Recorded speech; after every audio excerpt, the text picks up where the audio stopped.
प्रदीप जी का धन्यवाद करना चाहता हूँ सबसे पहले, और माता चंडी के चरणों में हाजिर लेके आज इस चैनल पे आपके मीडिया के द्वारा अपने लोगों को जागरूक करना चाहता हूँ कि जितने भी हमारी पार्टी की जनता है, सारे पढ़े लिखे नौजवान हैं, सारे बुद्धिजीवी लोग हैं। ये जो इन्होंने जहाज़ का टेंडर जो हर साल इन्होंने बढ़ाया, मतलब हर साल इसको बढ़ाया जाता है, तो मेरे हिसाब से हमारी यहाँ की जो सर्वशक्ति संस्था चंडी माता मचेल के जो हमारे पूजनीय हमारे लोग जो इसमें पार्टिसिपेट कर रहे हैं, उनसे भी मेरी गुजारिश रहेगी। कल मैं उनके ऑफिस में भी गया था, तो मैंने उनसे ये गुजारिश भी की कि जनाब आप इसके बारे में सोचें। आखिर जहाज़ जो यहाँ पे लगा, जहाज़ का मतलब क्या होता है कि जहाज़ लगाने का सिस्टम्स क्या होता है कि हम अपने उन बेसहारा लोगों को, जो हैंडीकेप हैं, जो बुज़ुर्ग हैं, कुछ ऐसे लोग हैं जो वहाँ चल नहीं सकते हैं, जो माँ चंडी के दरबार में जाकर माँ का दर्शन करना चाहते हैं, तो उन लोगों के लिए हेली सर्विस इसलिए लगाई जाती है कि उनको 50% तो डिस्काउंट होना चाहिए। पाडर की जनता, जब चंडी माता पाडर के लोग यहाँ रहने वाले हैं और यहाँ के लोगों को इस जहाज़ की कोई फैसिलिटी नहीं मिले, तो फिर इस जहाज़ लगाने का मकसद क्या रहता है? अगर ये जहाज़ सिर्फ एडमिनिस्ट्रेशंस के लिए लगाया जा रहा है या जहाज़ की कंपनी वालों के लिए लगाया जा रहा है, तो मेरे हिसाब से हमें इस जहाज़ की कोई ज़रूरत नहीं है।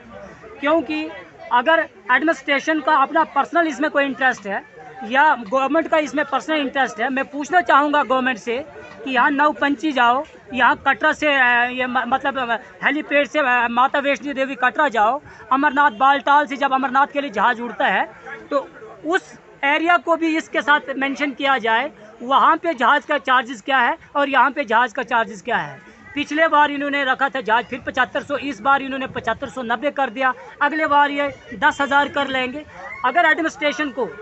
इस पैसे से ज़्यादा लगाव है, तो अगले बार ये एयरपोर्ट जम्मू से जहाज़ उड़ाना शुरू करें। यहाँ गुलाबगढ़ की धरती से इनको कोई अधिकार नहीं है। मैं ताल ठोक कर कहता हूँ, हमें कोई किसी का डर नहीं है, हमारा हकूक़ है हमारे लोगों को। अगर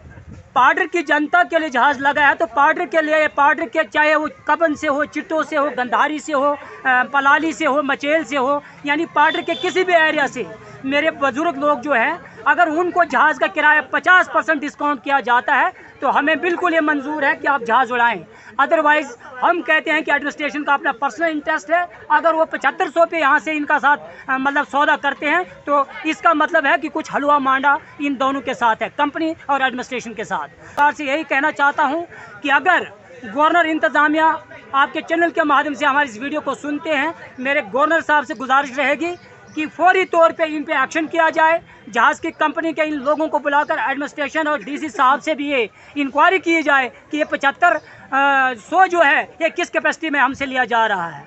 अगर या तो आप एक काम करो, आप कहते हैं, आप ये तर्क देते हैं हमें एसडीएम साहब और डीसी साहब, नहीं जी ये पिछले साल के टेंडर हुए हैं, ये टेंडर तो तुमने अपने घर में बना के रखे, ये टेंडर आप हमें ये जवाब दें। अगर वो रियलिटी जो हमारे पार्टी की धरती पर लगती है, वो आप 12 लाख लेते हो या 18 लाख देते हो, मैं मानता हूँ आप 7500 हमसे ले लो, 36 लाख रुपये पार्टी की धरती के लिए आप यूज़ करो, फिर हम मानेंगे कि नहीं जी वाकई आप पार्टी के साथ इंसाफ कर रहे हो। ये तो सीधा सीधा नाइंसाफ़ी है। मैं कहता हूँ हमारे यहाँ के पॉलिटिशियन, हमारे यहाँ के लीडर,